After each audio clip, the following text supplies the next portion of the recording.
Со времен школы многие считают, что математика — это очень скучный, абстрактный и неинтересный предмет.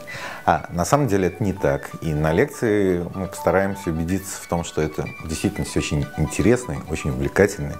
И кроме того, мы постараемся увидеть, где мы встречаемся с математикой в нашей повседневной жизни.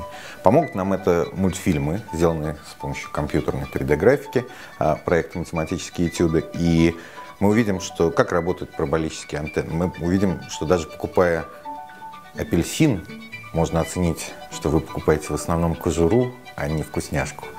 И хочется надеяться, что лекция будет увлекательной и позволит слушателям оценить красоту и мощь математического аппарата.